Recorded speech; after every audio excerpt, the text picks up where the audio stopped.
Imaginada, una propuesta de la Red de Bibliotecas Públicas de Cali. El día de hoy nos convoca a las 5 de la tarde, el final de Las Cosas Perdidas, una obra escrita por Gustavo Álvarez Gardiazabal, que conversa por Mario Williams, en conversación con Gustavo Álvarez Gardiazabal. La Alcaldía de Cali. Tenemos también el curso desde la Secretaría de Cultura de Orga, también desde la Subsecretaría de Patrimonio, Bibliotecas e Infraestructura Cultural, la Red de Bibliotecas Públicas de Cali. Les damos la bienvenida y a continuación invitamos al subsecretario Leonardo Medina Patiño, quien nos saludará el día de hoy. Bueno, muchas gracias por estar aquí en esta cita con la Feria del Libro de Cali en su séptima versión. Una séptima versión. En esta zona nueva hemos implementado con Secretaría de Educación y Cultura la carpa Cali Imaginada.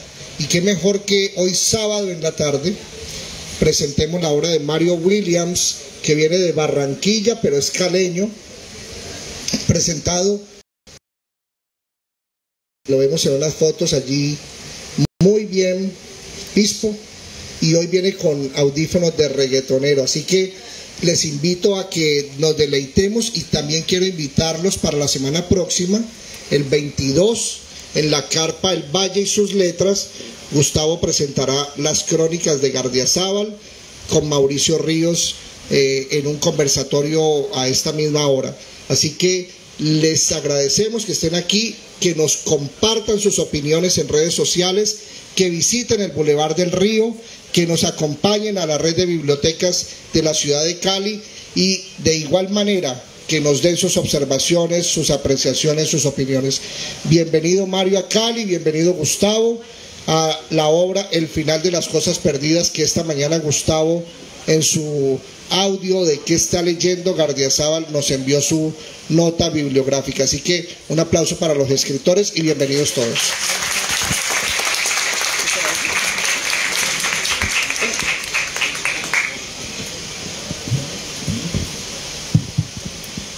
Buenas tardes, muchas gracias por venir, muchas gracias a Mario por estar aquí en su Cali del alma, por venir a presentar su libro.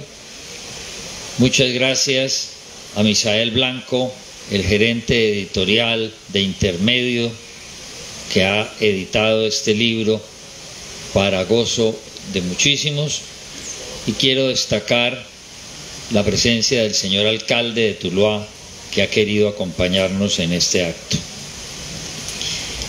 Esta mañana, en mi crónica que republican aquí y acullá, y en el periódico Occidente y en no sé cuántas emisoras, dije esto: aunque he leído 2 veces y la última con mucho más cuidado crítico que la primera, no deja de asombrarme. Estamos en presencia de una manifestación literaria pretérita. Es una novela enciclopédica en pleno 2022. Es una novela tarro de basura, como las querían hacer a comienzo de los años 60 del siglo pasado, donde todo cabía, porque según ellos y según Williams, todavía la verdadera regeneración de la narrativa está en atiborrar lo que más se pueda para que de cualquier esfuerzo salga otro Ulises de Joyce o revivan Gargantúa y Pantagruel. Como tal, esta novela presenta desde la descripción minuciosa de un viaje a Gorgona, buceo incluido, cuando era isla cárcel, hasta la dolorosa prisión a que fueron sometidos en las épocas fulgurantes del M-19 Iván Marino Ospina y Fanny Gómez de Ospina, los padres de 2 niños desamparados que acaso ayudó a sobrevivir bienestar familiar. Pero eso es poco. porque la novela comienza y se desarrolla en 2/3 partes durante un viaje en carro de una pareja formada al calor de unos tragos, a las 10 de la noche, en plena época de guerrillos y traquetos entre Cali y Buenaventura.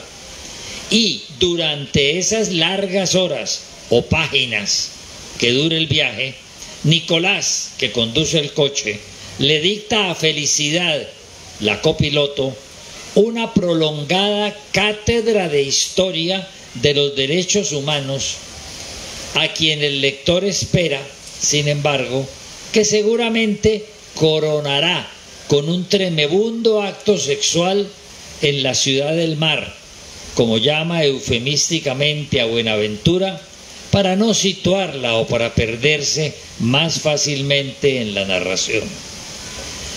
Pero como lo que sucede no es lo esperado, la novela se mete en la evolución periodística del personaje femenino, hasta volverla un personajón de locutora, con un programa como los que hacían Pardollada o el padre Hurtado Galvis, para denunciar toda clase de torturas y atropellos contra los derechos humanos, hasta que le ponen una bomba de gran poder, vuelan la emisora y ella se salva, para que la brumosa narración tenga, como debe ser, una obra así, un final feliz y no un funeral.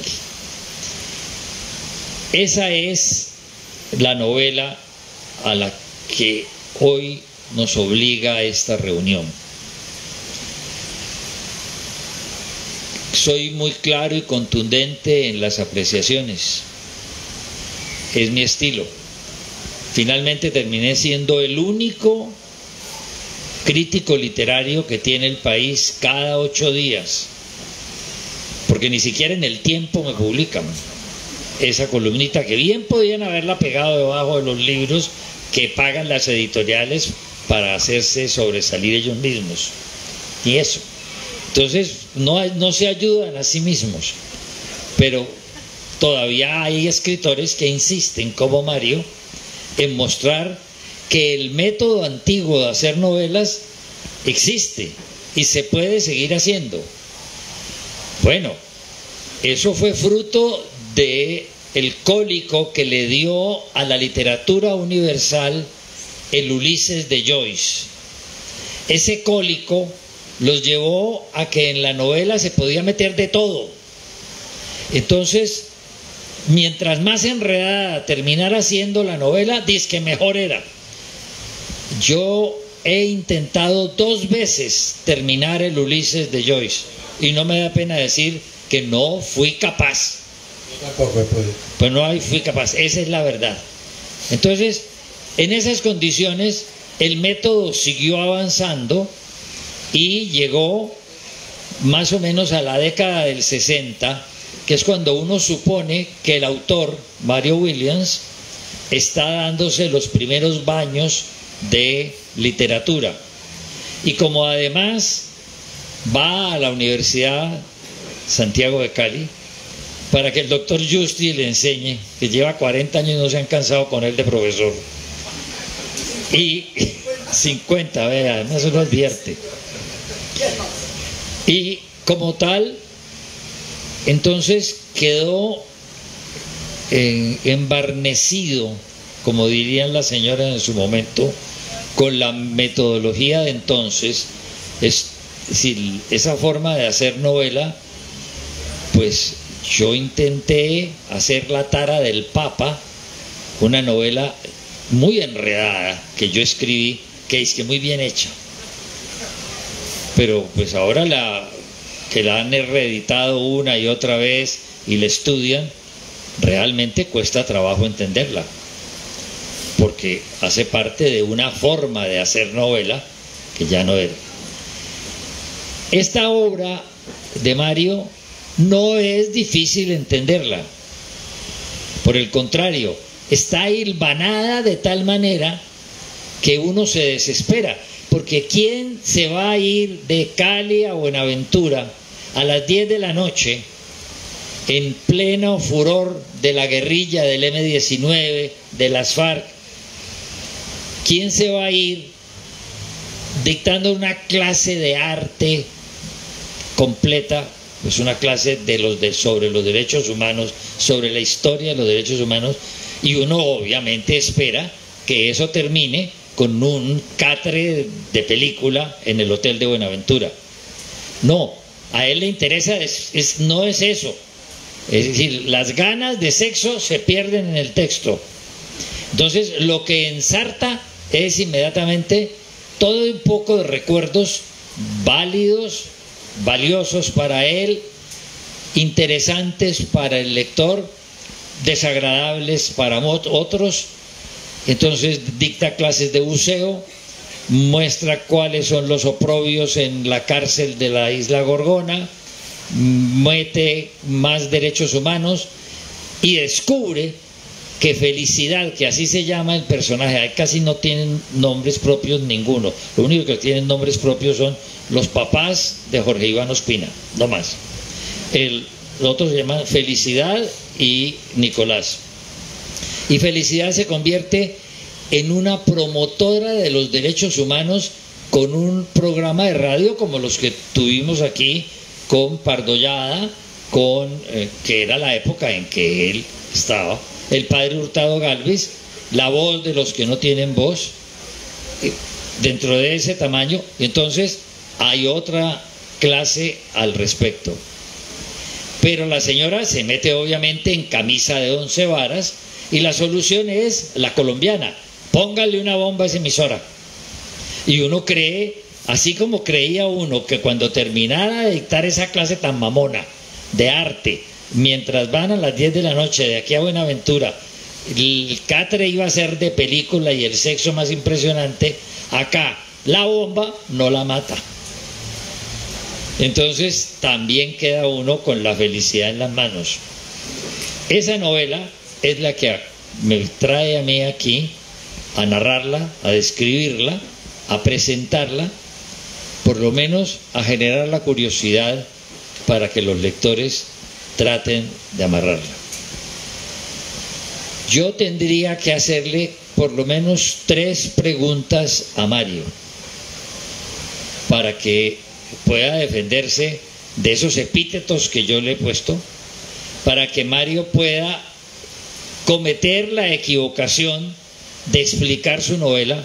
Las obras se defienden solas, y sobre todo para que él pueda deleitarse en adornarnos con un marco preciso el afán de sacar una obra de esta naturaleza que asombra por todas las circunstancias que acabo de contarles, y porque sobre todo desprecia la posibilidad de una narración sexual que es la que remueve las entrañas a muchos de los lectores de ahora. Primera pregunta, Mario: ¿por qué usas el esquema enciclopédico para hacer la novela? Voy a tomarme Estaba preparado para algo peor. Voy a tomarme unos minutos antes de contestarte, Gustavo, porque ustedes están viendo aquí una persona que me acompaña, que es Fabiolita, mi esposa. Ella es de alguna manera responsable de esta novela, en el sentido...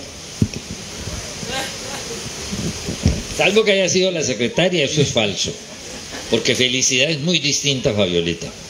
Ella es la responsable de que esta novela se haya escrito, es la responsable además, porque me ha acompañado a Wuhan, China, a Gante, Bélgica, a Cuba, a México, donde he estado invitado por los coloquios de la UCN, de la Unión Internacional para la Conservación de la Naturaleza. Entonces conoce toda esa carreta sobre derechos humanos, y en algún momento en que estaba yo encartado con esta novela, ella me dijo: papi, pero ¿por qué no conviertes esos diálogos con esa niña en una cátedra de derechos humanos? Entonces sí está metida allí, Gustavo.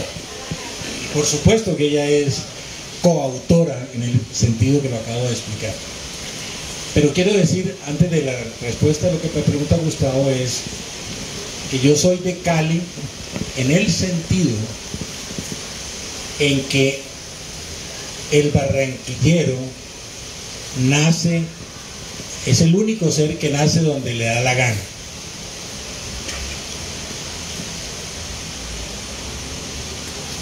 Explíquese, por favor. Creo que no se ha entendido, pero voy a repetirlo. El barranquillero, soy de Cali en el sentido en que ser barranquillero es el único ser que se da el lujo de nacer donde le da la gana. Esa frase no es original mía, es de Gozaín. Porque Gozaín no es barranquillero, y todo el mundo lo llamaba barranquillero desde Lorica, Córdoba. Ok, dicho esto, y reconociendo que la coautoría de esta novela es de mi mujer, con todos los aportes extraordinarios que tuvo en los momentos en los que uno en el proceso creativo se encarta, se traba y no avanza, ella desató muchos de esos enredos que tuve.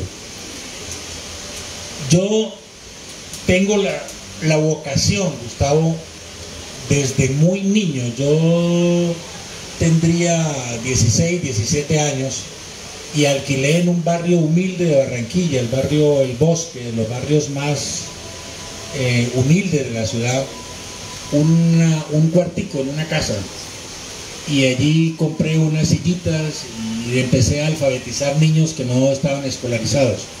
Esa plata salía de una exigua mesada que me daba mi madre. Entonces tengo tengo 68 años en este momento, y a los 16 años empecé con la afición de ser docente y de ser profesor. Y toda mi vida, durante este desarrollo profesional, que soy profesor universitario, siempre he tenido la convicción de que en el proceso creativo debe dejarse siempre un mensaje. En el proceso creativo debe ilustrarse. Más aún, hay un crítico que tú conoces muy bien, Gustavo, que es Efer Arocha Traslaviña, y Efer hacía un comentario para esta novela y decía: la buena literatura se caracteriza por la posibilidad de permitir enseñar, transmitir, etc. Yo creo, no sé si lo he logrado, pero por lo menos es la intención de que al término de esta novela, en punto al problema de los derechos humanos, y más allá del punto a los derechos humanos, hay un aspecto que me parece muy relevante. Hace pocos días, en Donostia, en San Sebastián, Donostia en vasco, una película nuestra ganó la Concha de Oro, Los Reyes del Mundo.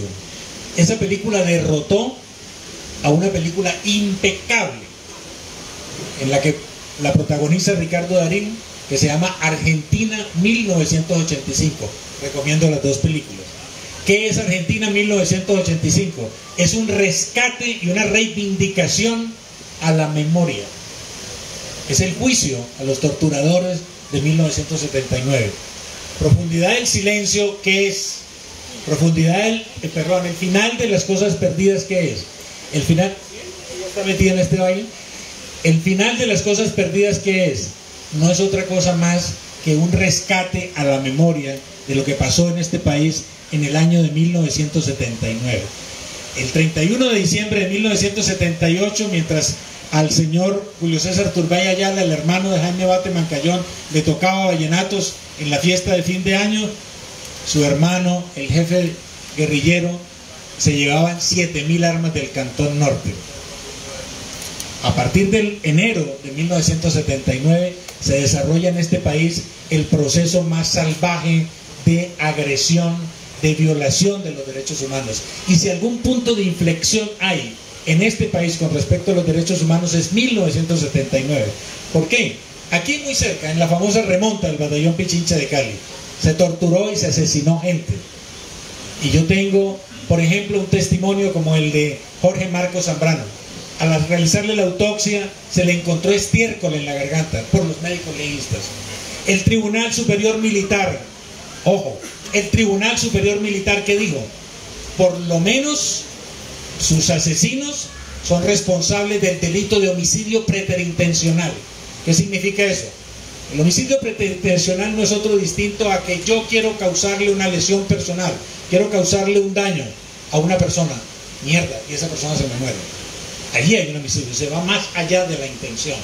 El Tribunal Superior Militar lo dijo en el caso de los asesinos de Jorge Marcos Zambrano. Por lo menos son responsables de homicidio preterintencional. ¿Qué pasó? Impunidad total y absoluta. La compañera de Jorge Marcos Zambrano,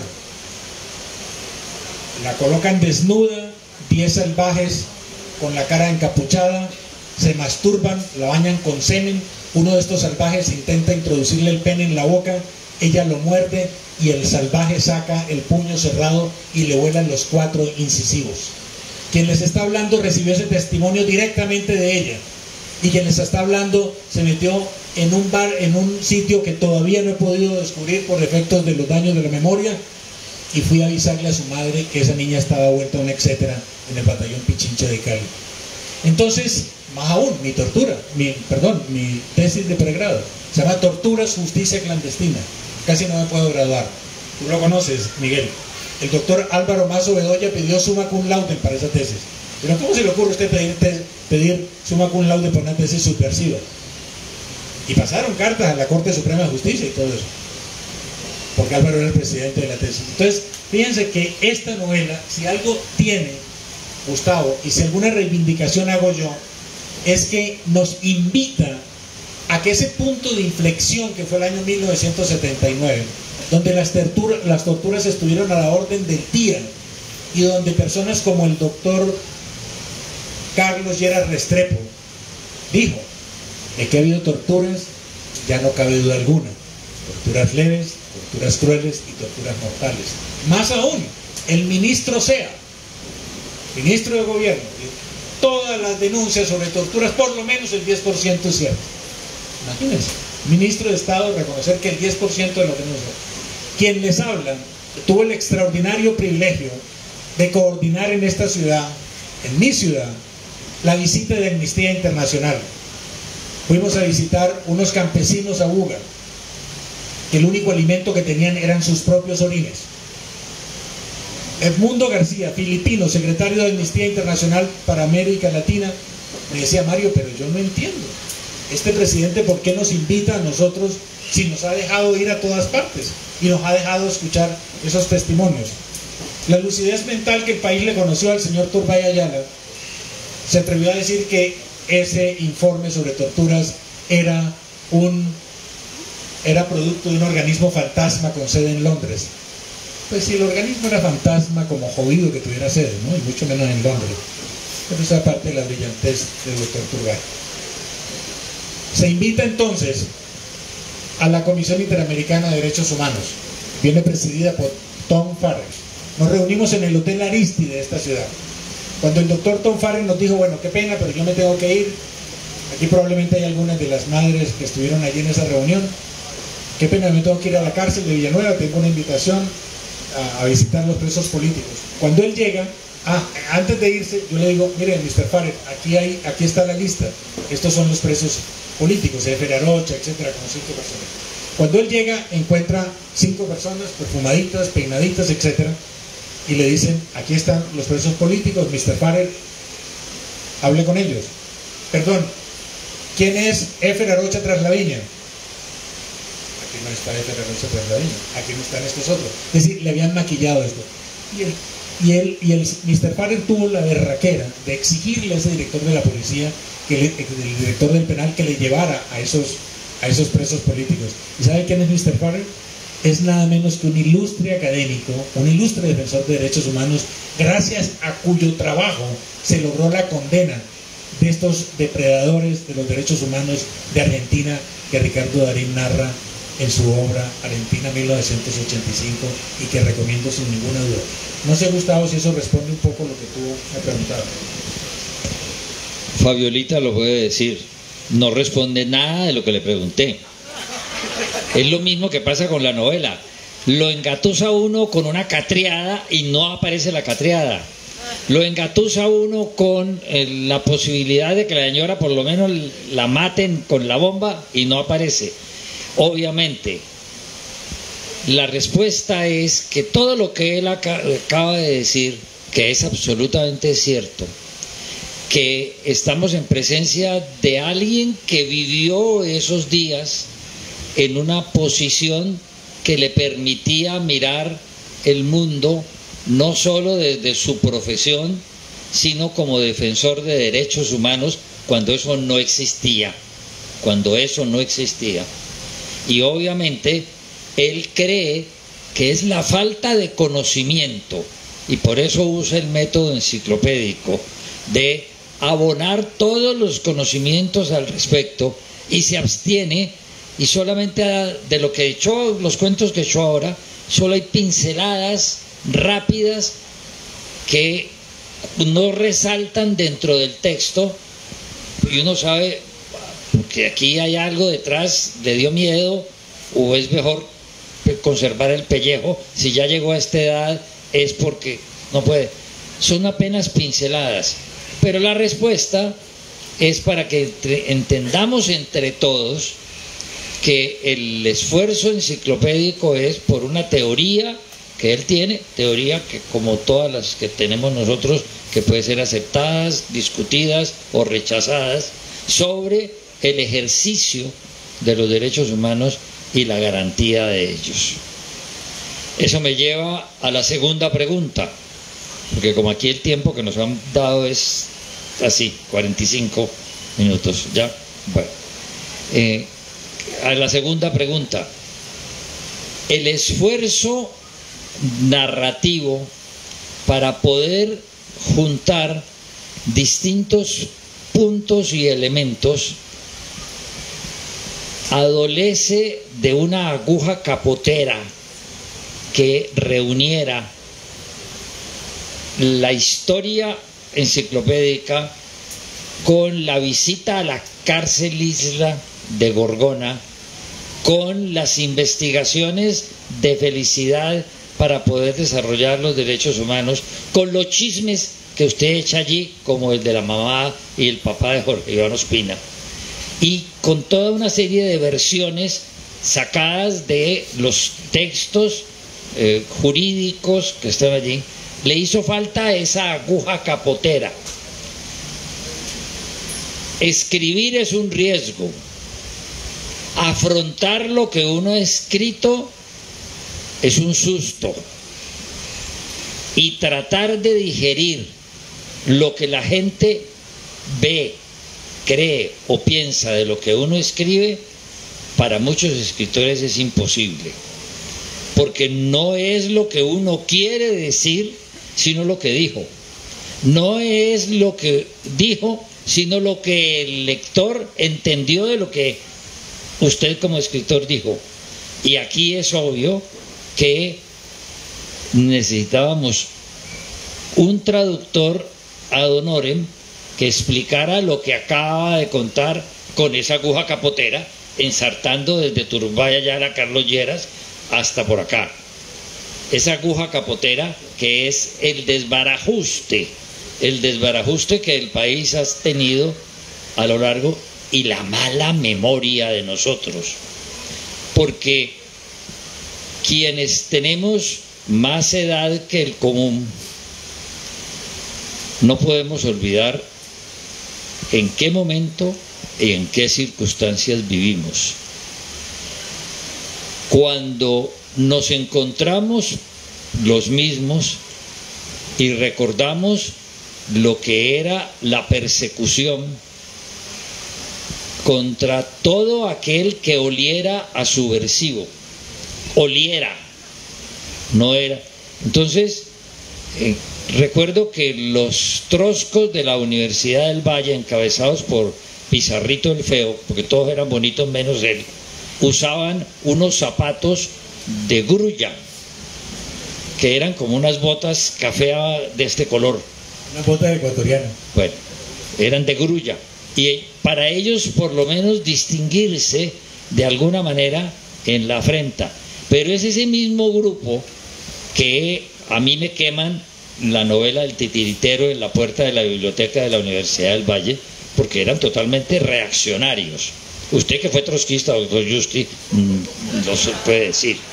Eran totalmente reaccionarios. Ante lo que se presentaba, actuaban inmediatamente, ¿ya? Sin necesidad de digerir nada de lo que podían tener después. Esa historia es la que usted le queda debiendo a los lectores, porque ya el país está en condiciones de madurez de interpretar los silencios de la historia.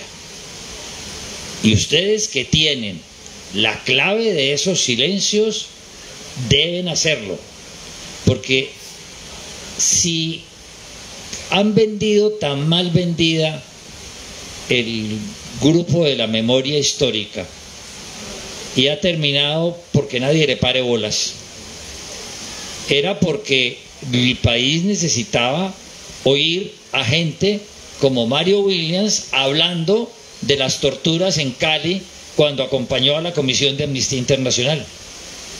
Y aquí se necesita, se lo he dicho a todos los que me han entrevistado sobre las matanzas de Trujillo, sobre la violencia en Tuluá, sobre los episodios de paz en los cuales procedí, por qué fracasaron las conversaciones en Maguncia con el ELN.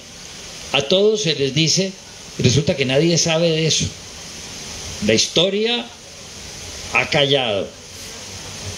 Es probable que lo que hizo el padre de Rú no lo lea nadie, pero el método de contar sí parece haber sido descubierto.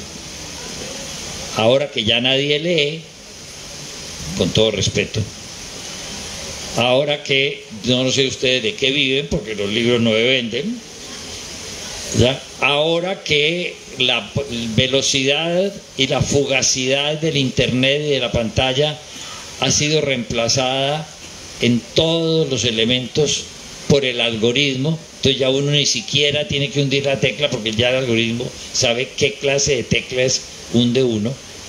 En ese momento nosotros los escritores nos hemos vuelto dinosaurios y sobrevivimos. Y como dinosaurios sobrevivientes en este mundo, pues tenemos que hacer ferias como esta, que me imagino que eran más o menos lo que hacían los cristianos catecúmenos en Roma para poderse reunir y pasar la voz de unos a otros. Las ferias del libro terminaron siendo ferias en todo el país, porque como ya usted, los periódicos como el suyo no hacen bulla por los libros, los otros periódicos ni siquiera lo voltean a mirar. En la radio ya no hay programas de orientación para leer. En la televisión los que han empezado duran un mes y no vuelven. Entonces estamos en un vacío total por todos los lados. Y sin embargo, estas sectas a las que pertenecemos, que nos reunimos en estos recintos semiabiertos, son la única forma de supervivencia. Colombia se acomoda a todo. Entonces, usted lo que tiene que hacer es ir a echar ese cuento en todas las ferias del libro. Así en el libro no aparezca. No, eche el cuento, que es lo que vale la pena.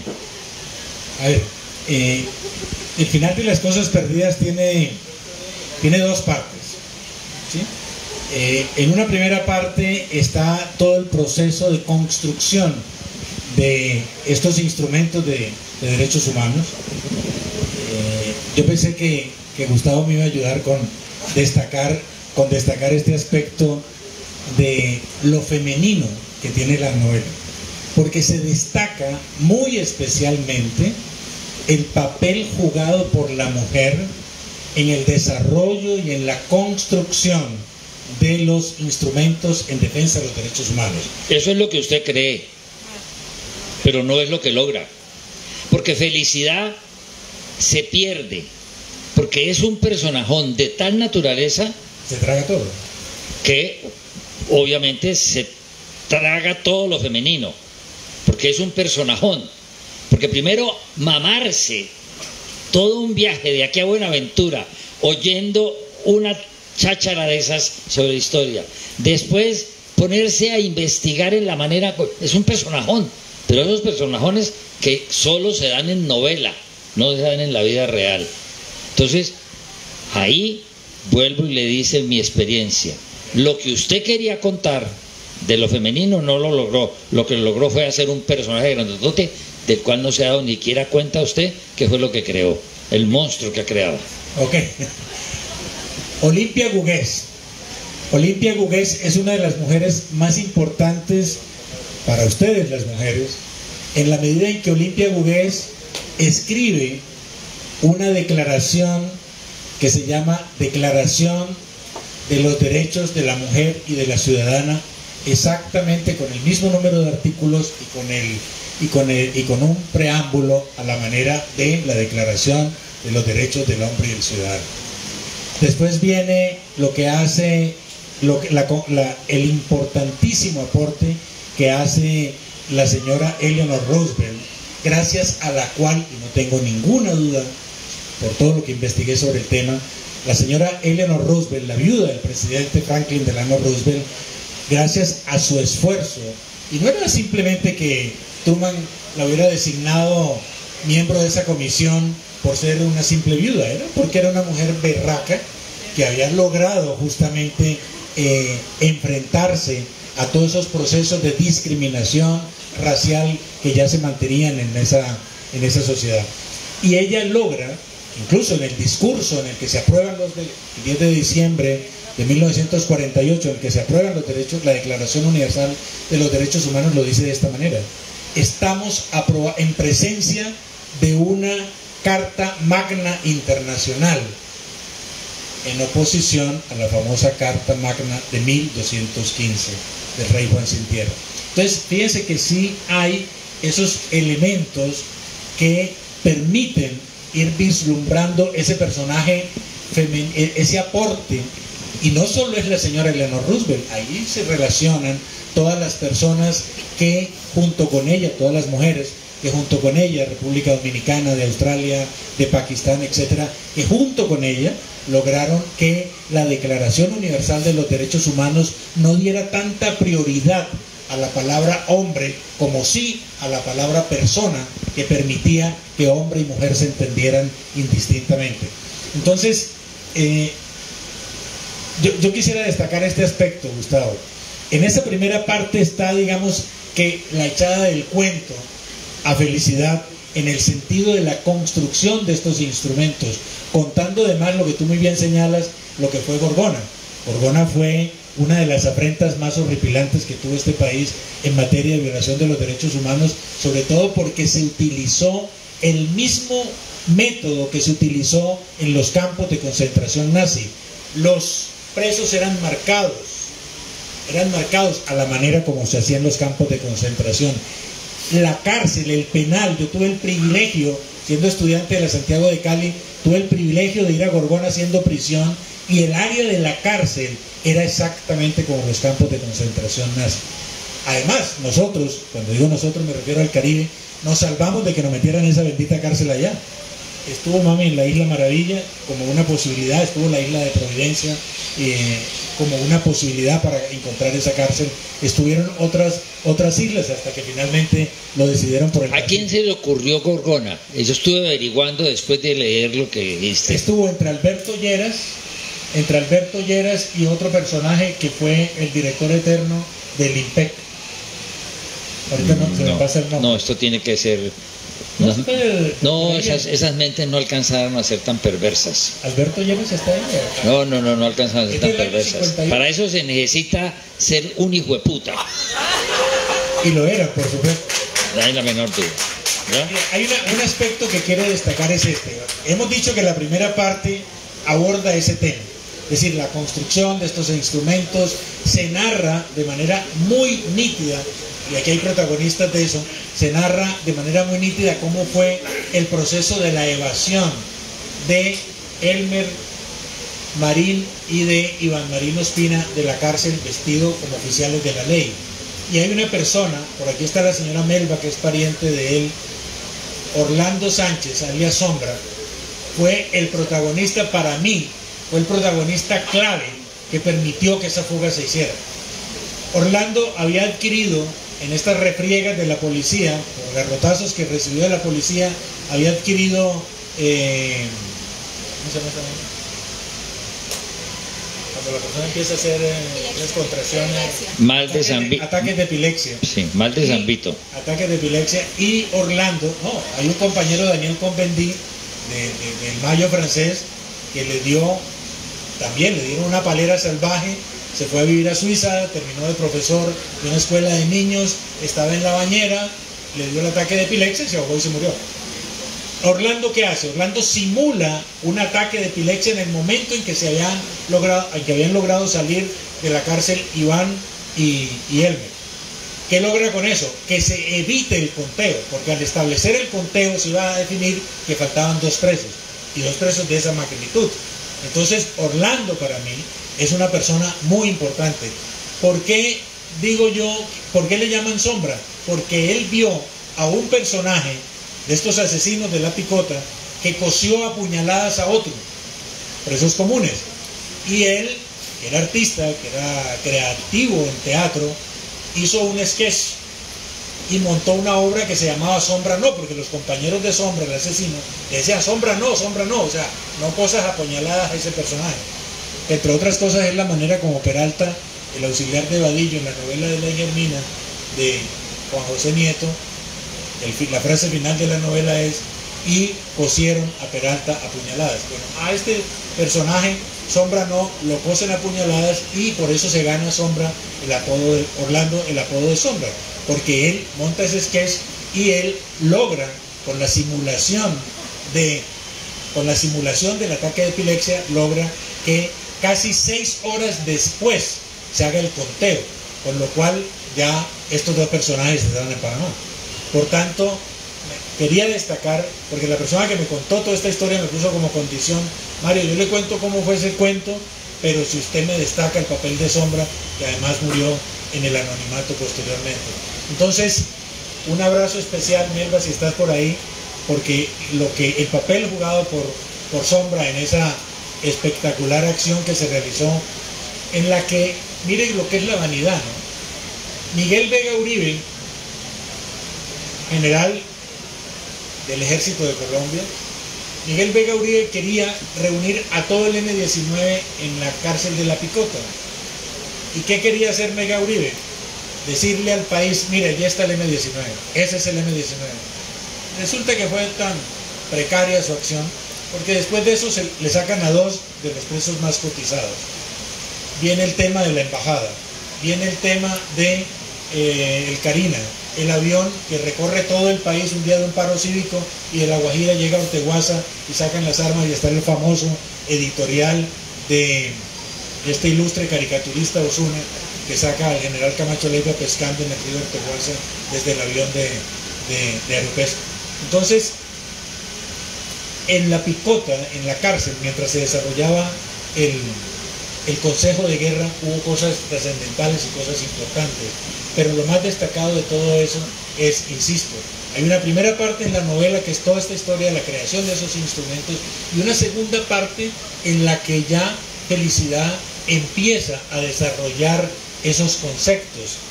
Hay una relación, hay una consonancia entre una y otra parte, y como bien dice Gustavo, efectivamente es así. En este momento de mi vida estoy dedicado a las conferencias internacionales, a jugar golf, que me encanta, a esquiar en la nieve y a bucear, que es una de mis grandes pasiones. No se Esas pierda. 3 actividades las realiza Felicidad, que es mi protagonista, y termina viviendo en Coterré, que es un sitio del Pirineo francés espectacular, donde hemos pasado unos días maravillosos con mi mujer, esquiando en la nieve, y era el sitio estival de Baudelaire. Bueno, como no nos quedan sino 3 minutos, le hago la última pregunta. Se vieron que yo no exageré cuando hice la nota. Él sabe mucho más de lo que dice la novela. Y la novela deja los chirgueteados, pero pues hay que averiguar. Y por eso hay que llevarlo a todas las ferias del libro. Pero no para que hable del libro en sí, sino para que explique el contexto en el cual el libro se desarrolla, que en este país no saben. Y le van a hablar ahora a Iván Marino Espina. Aquí ni en Cali que su hijo es el alcalde saben de qué está hablando. La última pregunta: ¿por qué no hay humor en esa berraca novela? Ni una gotica de humor. Me encantaría que mi mujer le contestara eso. No es usted que le pregunto yo. Por supuesto que hay humor. Por supuesto que hay humor. Hay mamadera de gallo. Lo que pasa es que tú eres cachaco. Tú eres cachaco, tú eres de acá de, ¿cómo se llama? El Valle del Cauca. Si fueras costeño entenderías y te cagarías de la risa. Porque hay bastante humor. Por ejemplo, hay una escena. Tú decías que no había sexo. Hay una escena. Cuando yo era pelado nos decían eso. No hay sexo con felicidad. Un segundo, por favor. Cuando yo era pelado nos decían esta vaina. Que si uno le cogía la mano, párale bolas a esta vaina porque yo creo que tú eres protagonista de eso. Si uno le cogía la mano a una niña, a una pelada, y empezaba con el dedo del corazón a acariciarle la base de la mano muy sutilmente, eso terminaba produciendo una erección en el hombre y una excitación en la mujer. Eso pasa en el camino a Buenaventura. Y el huevón para el carro y entonces empieza a ver lo que hay allí. Y cuando llegan al hotel, lo que se produce allí es un carnaval en el que las vestimentas de ambos giran por todos lados y se produce, etcétera. Bueno, si lo dejamos seguir hablando, nos va a contar que la novela que escribió él es el Kama Sutra. No. ¿Ya? Y que lo que pasa es que como somos cachacos no lo entendemos. No, tampoco. Ha sido muy grato poderlo traer a este medio, poder destacar una obra que tiene una valentía que no han tenido muchos que deben de haberse asomado a otras partes, y en especial que tiene alguien convencido de lo que está haciendo, así no lo muestre o así no lo diga. Por eso creo que lo mejor es darle un sonoro aplauso de gratitud y de desgracia.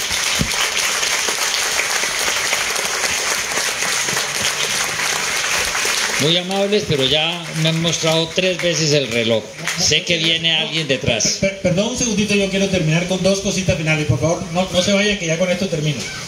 Hay 2 cosas que quiero destacar. En la novela, Felicidad le pone como condición... Espérate, Gustavo, no te levantes. En la novela, Felicidad le pone como condición a Nicolás que se van a unir, pero que no tendrán sexo, no tendrán intimidad. Yo no sé si por eso te dejó marcado. ¿Qué ocurre? Ingermina, una novela que recomiendo, la primera novela que se escribe en el país, Ingermina, Talmora, la mujer de Marcoya, es la esposa de él y no tiene sexo con él. Después Ostarán la convierte en su esposa cuando mata a Marcoya y tampoco tiene sexo con él. Solamente tuvo sexo con Velázquez, que era español y que es el padre de Ingermina. Y fíjense la curiosidad, Frida Kahlo le pone como condición a Diego Rivera que no tendrán sexo en su último matrimonio. Pues que Diego Rivera era muy feo.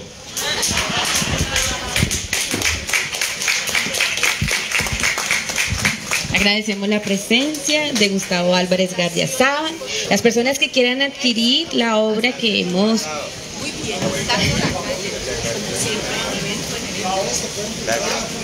Sí, las personas que quieran adquirir el libro El final de las cosas perdidas de Mario William García, en la parte de afuera tenemos una exhibición de títulos para que puedan hacerlo. No olviden que puede ser firmado por el autor.